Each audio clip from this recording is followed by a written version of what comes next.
bizim bu daşınmaz əmlak bizim xəbərimizdə olmadan küçə nömrələrini dəyişərək bizi götürüb 37 salıblar. 37 saldıqlarına görə də bizim faktiki ünvanımda gedib asan xidmətdən arayış alıram. Baxıram ki, qonşularımızın bütün hamısı mənim də xəbərim olmadan mənim evimdə qeydiyyata alınırlar. Bu hardasa 17 nəfər. Gəncə şəhərinin Faiq Bayramov küçəsində yaşayan bir qrup sakin Baku TV-nin qaynar xəttinə üzləşdikləri problemlə bağlı müraciət edib. Şikayətçilər bildirirlər ki, yaşadıkları ünvanların dəyişdirilməsindən sonra evlərində tanımadıkları şəxslər qeydiyyata düşüb. Bu qeydiyyata alınan şəxslər də çoxsu Azərbaycan hüdudlarından kənardadırlar deyə mən nə onları qeydiyyatdan çıxarda bilirəm, nə kimə də şikayət edirəm, deyir, bizlik deyil. 17 nəfərdən 4-ü bizif, 13-ü qonşulardır. Qonşular da yəni deyir ki, biz çıxsaq həmən ünvandan qeydiyyatdan biz məcburuq havada qalaq. Həmən qonşularda da qeydiyyata o birisi qonşuları salıblar. Biz ünvanları dəyişməkdən ötəri gərək bütün qonşular bir-birini məhkəmə yolundan çıxarda, təzədən şəxsiyyət vəsiqələri yenilənə, təzədən çıxarış düzələ, 100 manat eləcə məhkəmənin rüsumudur. 30 manat, 40 manat mən vəkilə ərizə yazdırmalıyam. Təzədən gəlib bir 20 manat, 30 manat verib şəxsiyyət vəsiqəsini dəyişməliyəm. Bu da biz vətəndaşlara maddi tərəfdən də sıxıntı yaşadır. Həm də vaxtımız itir. Qonşu gəldi ki, siz bizim evə şota düşürsünüz. Mən də qayıtdım ki, nətər şota düşə bilərəm. Əlində çıxarışa baxıram, 37 görsədir. Mən orada gördüm ki, bizim adımız hamımız orada şotda gedir. O da evi satmaq istəyir, qalıbdır beləcənə, sata bilmir evi.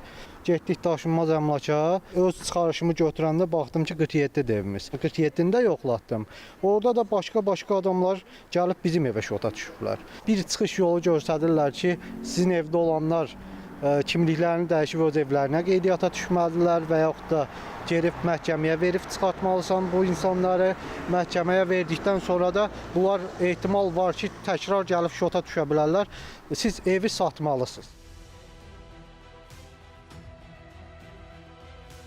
Köhnə qaydalarla ünvanların təkrarlanma halları çox olub. Bu problemlərdən və digər problemlərdən irəli gələrək yeni qaydalara, yeni sistemə biz keçid etdik ölkə üzrə.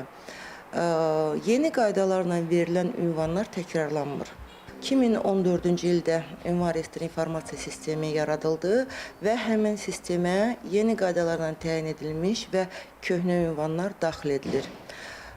Bu sistemin məlumat bazası əsasında ünvan portalı yaradılıb və ictimaiyyət üçün açıqdır. Yəni istənilən vətəndaş ünvan portalına daxil olaraq öz ünvanını axtarış edib tapa bilər və orada görə bilər köhnə ünvanı necə idi, yeni ünvanı necədir. Yəni bütün dövlət qurumları bizim ünvan reyestri informasiya sisteminin məlumat bazasını öz sistemlərinə inteqrasiya ediblər, köçürüblər və artıq istifadə edirlər. Vətəndaşlar öz çıxarışlarınızı dəyişməlidir və yeni qaydalarla qeyd olunan ünvanlar çıxarışda yazılaraq vətəndaşa təqdim olunmalıdır. Notariuslar da, digər dövlət qurumları da yeni qaydalarla verilən ünvanları istifadə etməlidir və bundan sonra heç bir problem olmayacaq. Vətəndaşların qeydiyyata alınması Daxili İşlər Nazirliyinin səlahiyyətindədir və əgər hansısa vətəndaşlar hansısa bir daşınmaz əmlaka səhvən qeydiyyata alınıb, düzgün qeydiyyata alınmayıbsa, bu suallar Daxili İşlər Nazirliyindən ünvanlanmalıdır. Vətəndaşın yaşadığı ünvanda başqa şəxslərin qeydiyyatda olmasına bağlı problemlər yarandıqda vətəndaş ünvan dəyişikliyi ilə bağlı arayış almalıdır və həmin arayışı polis orqanları təqdim etməlidir və bu yanlışlıq aradan qaldırılmalıdır. İnzibati orqanlar məhkəmə verərkən qanunvericilikdə heç bir dövlət rüsumu nəzərdə tutulmamışdır və vətəndaşlar heç bir rüsum ödənilmədən inzibati məhkəməyə bizim hazırki mübahisə olan halda Gəncə İnzibati Məhkəməsinə müraciət etməlidir. Digər xərclər hansı ki, iddia ərizəsinin tərtibi ilə bağlı, vəkil xidmətinin yararlanması ilə bağlı vətəndaş ödədiyi xərci, təbii ki, onların qəbzini təqdim etməklə məhkəmədən həmin məhkəmə məsrəflərinin tutulması, inzibati orqanından alınıb ona verilməsi məhkəmədən xahiş edə bilər.